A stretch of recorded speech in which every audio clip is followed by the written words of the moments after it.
Allahu Akbar, Allahu Akbar, Allahu Akbar, la ilaha illallah.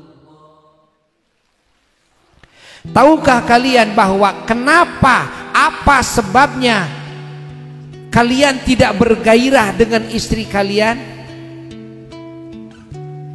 Sehingga kalian ingin bergairah itu melihat kepada video porno yang lain. Okay? Cari oleh kalian apa sih faktor penyebabnya. Kenapa melihat yang lain tergugah? Kenapa dengan istri kalian tidak tergugah?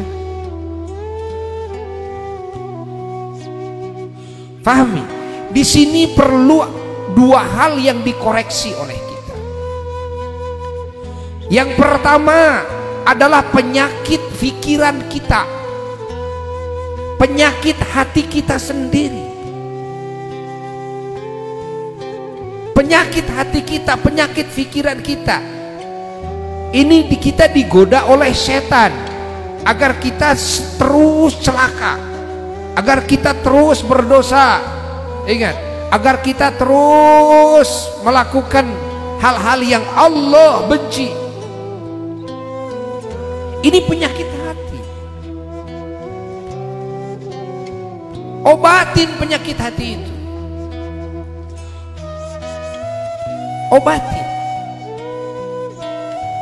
Caranya dengan apa? Caranya dengan bertobat kepada Allah, banyak istighfar, minta ampunan kepada Allah, lakukan perintah Allah dengan baik, jauhi larangan Allah sebaik-baiknya, dan jangan sampai muncul dalam otak kita dan hati kita bayangan-bayangan tentang wanita lain. Ketika setan memunculkan bayangan wanita lain, kan?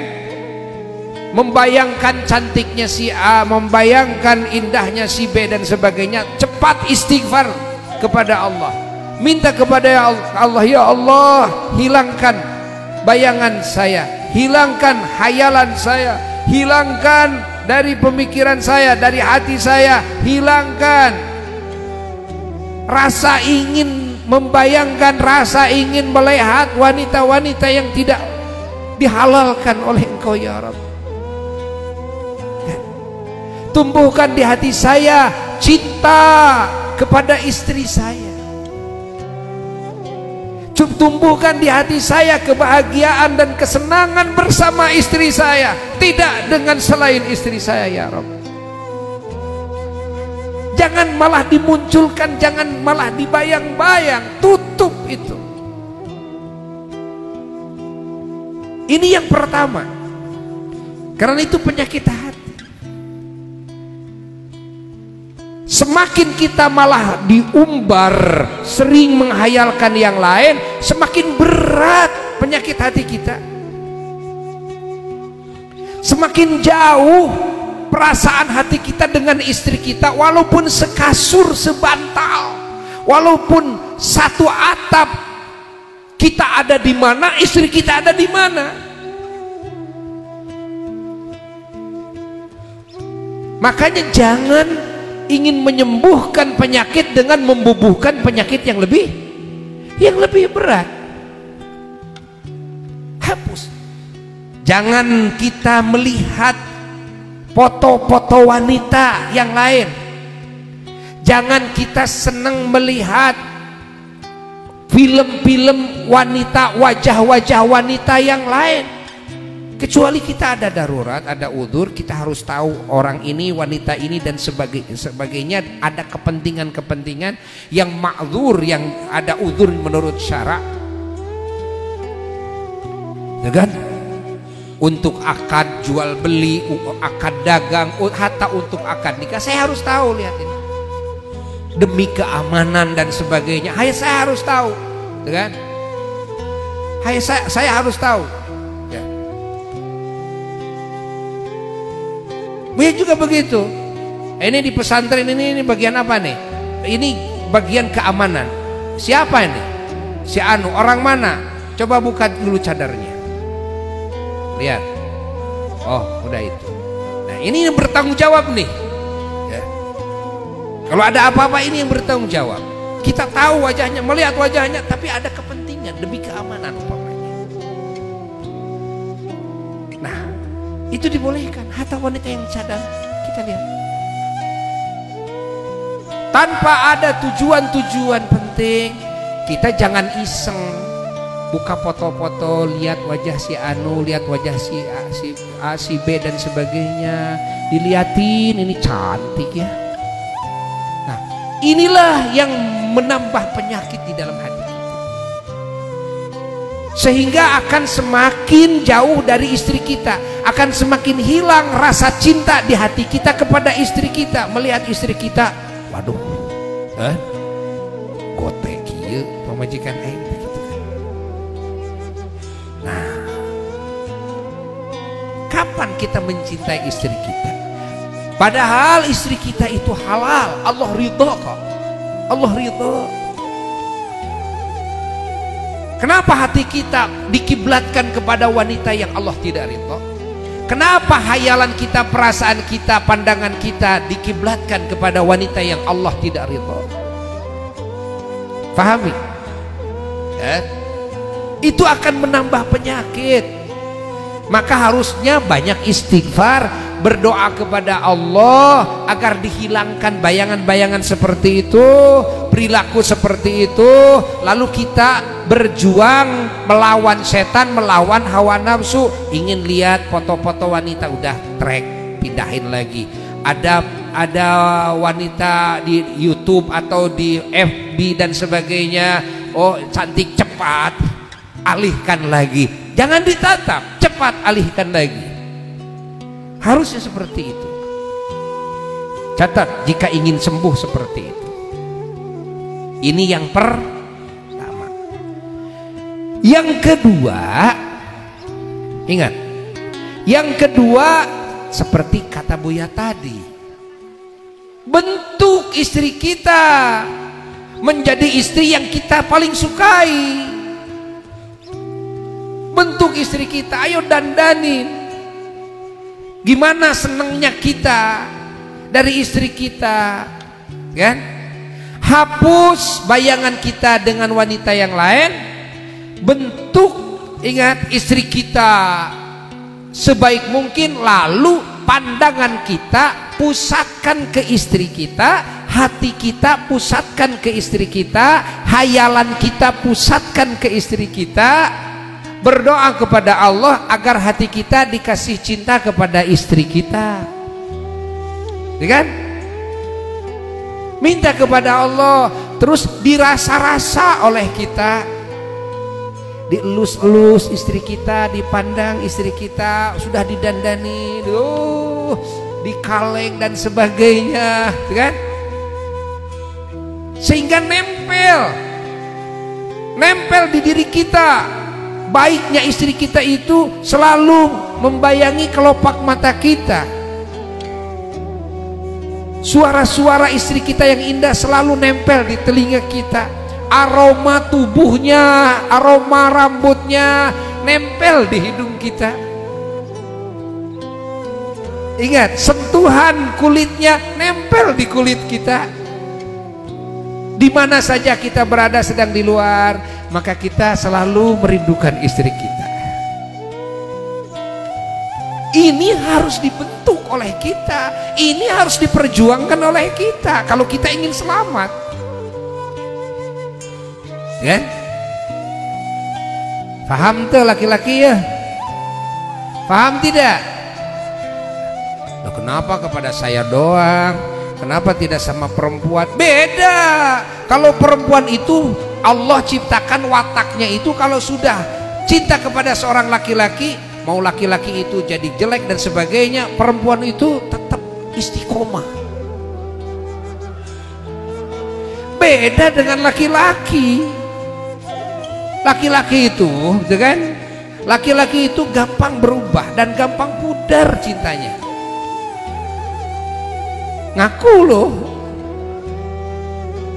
walaupun tidak berani ngomong sama istrinya, tapi tetap kesenangannya melihat istri yang lain ketimbang istrinya.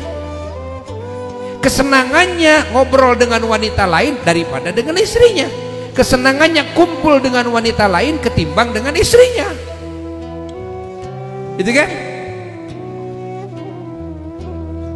Malah kalau nggak ketemu sama istri yang lain lebih seneng karena jejer usep. Kadu itu kawalungan ke Jatigede seminggu ketemu dengan wanita yang lain nggak ketemu-temu juga, ya kan? Udahlah jeng usep, akhirnya kawin ke usep, ya kan? Nah, catat nih, laki-laki, ya kan?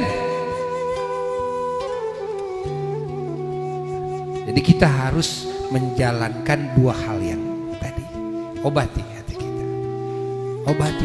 Ini bahaya. Ini sifat yang buruk. Kalau kita mati bahaya. Bisa mati su'ul khotimah. Ketika hati kita selalu bayangannya ingin melihat, membayangkan, menghayalkan wanita lain yang bukan mahram. Ini matinya bisa su'ul khotimah loh. Bisa su'ul khotimah matinya. Bukan main-main, kan? Makanya harus diobati oleh kita dengan obat yang benar. Ya. Ayo baguskan istri kita. Kalau sudah dibaguskan, ayo bangun cinta dan kasih sayang bersama istri, tidak dengan yang lain. Dalam hubungan syahwat ini kan, dalam hubungan syahwat ini tanamkan kecintaan kepada istri kita, kerinduan kepada istri kita. Nah, baru kita akan merasakan nikmatnya berumah tangga, nikmatnya punya istri, indahnya punya istri, segalanya nikmat. Dekatnya dengan istri nikmat, tuh kan? Masya Allah. Kalau lagi di luar rindu sama istri kita. Nah, dikit-dikit telepon istri kita, dikit-dikit telepon istri kita, tuh kan? Allah, paham, jelas. Dan di dalam pernikahan ada kekayaan yang dijanjikan oleh Allah. Ingat, Allah janji dalam Qur'annya, a'udzubillahi minasyaitonirrajim, bismillahirrahmanirrahim, iyakunu fuqara'a yughnihimullahu min fadlih. Yang maknanya wallahu a'lam bimuradi bidzalik, kalau mereka tadinya fakir, tadinya miskin, kan? Lalu mereka menikah, maka yughnihimullahu min fadlih, Allah berjanji akan mengkayakan mereka dari karunia-Nya. Maka pernikahan adalah merupakan salah satu faktor penyebab kekayaan. Pahami oleh kita. Dan ini terbukti di mana-mana. Terbukti di mana-mana. Manusia itu mulai kayanya kapan? Semenjak menikah. Itu rata-ratanya. Sebelum menikah selalu ingin diberi. Tapi setelah menikah bisa memberi, ya kan? Ya kan? Coba tanyakan nih kepada bapak-bapak yang sekarang punya rumah, bisa memberi, bisa menafkahi. Dulu sebelum menikah gimana? Selalu minta kepada orang tua. Untuk rokok, minta kepada orang tua. Untuk bensin dan motornya juga sama. Untuk kuota dan HP-nya juga sama, kan? Tapi setelah menikah lain. Allah kasih dari karunia-Nya kekayaan hingga berubah, kan? Berubah ini kehidupannya semakin makmur dengan sebab barokah apa? Barokah pernikahan. Makanya sahabat Nabi Sayyidina Ibnu Mas'ud radhiyallahu taala anhu, beliau pernah menyerukan iltamisul ghina fin nikah. Kalian harus mencari kesugihan, kekayaan dalam nikah, katanya. cari kesugihan dalam apa? Dalam nikah. Dan Rasulullah SAW juga pernah bersabda, salah satu hakun 'alallahi aunuhum. Ada 3 orang yang mana Allah berhak untuk menolongnya. Siapa yang 3? Yang pertama, an-nakih yuridul afaf. Orang yang menikah tapi tujuannya ingin soleh, ingin bagir. Tujuannya supaya saya terjaga dari yang haram, antara hubungan laki-laki dan hubungan perempuan, gitu kan? Saya nggak mau berzina, saya nggak mau berdosa, sudah saya milih nikah, gitu kan? Maka nikah yang tujuannya seperti itu minimal tujuan seperti itu pasti akan ditolong oleh Allah. Jangan takut gak terbiayai kalau tujuan nikahnya seperti itu, kan? Ingat, ini salah satu dari yang 3. Salah satu dari yang kedua, wal mukatab, dan yuridul ada adalah hamba sahaya, ya, yang meminta kepada majikannya dan supaya bisa merdeka dan membayar kan kepada majikannya atas kesepakatan berapa harus dibayar, lalu dibayar, dicicil oleh hamba sahaya ini. Nah, hamba sahaya seperti ini yang ingin memerdekakan dirinya dari kehambaan, kan, itu akan ditolong oleh Allah. Nah, yang ketiga, wal ghazi fi sabilillah, orang yang berperang di jalan Allah. Kalau betul-betul niatnya mulus, tulus di jalan Allah, ikhlas karena Allah, pasti akan ditolong oleh Allah, kan? Pasti akan ditolong oleh Allah. Ini diantara orang-orang yang akan ditolong oleh Allah. Jadi kepada kaum laki-laki dan kepada kaum wanita, jangan khawatir tidak bisa makan, tidak bisa minum. Jangan khawatir tidak bisa memberikan nafkah. Allah maha luas karunia-Nya. Menikahlah dengan niat apa? Yang tadi, yuridul afaf, ya, dengan niat karena Allah, mencari ridha Allah, dengan niat melaksanakan perintah Allah, mengikuti sunnahnya Rasulullah Sallallahu Alaihi Wasallam, dengan niat ingin terjaga, kan, dari zina, ingin terjaga dari memandang wanita yang bukan mahram, dari hubungan dengan wanita yang bukan mahram. Dengan menikah ini ingin terjaga, maka menikah seperti itu kalian akan mendapatkan pertolongan Allah. Mudah-mudahan kalimat ini manfaat, ya, khususnya bagi Buya yang ngomongnya, umumnya bagi siapapun yang mendengarkannya. Dan mudah-mudahan kumpulan ini menjadi keberkahan bagi kita semua, ya. Sekian dari Buya, wassalamualaikum warahmatullahi wabarakatuh.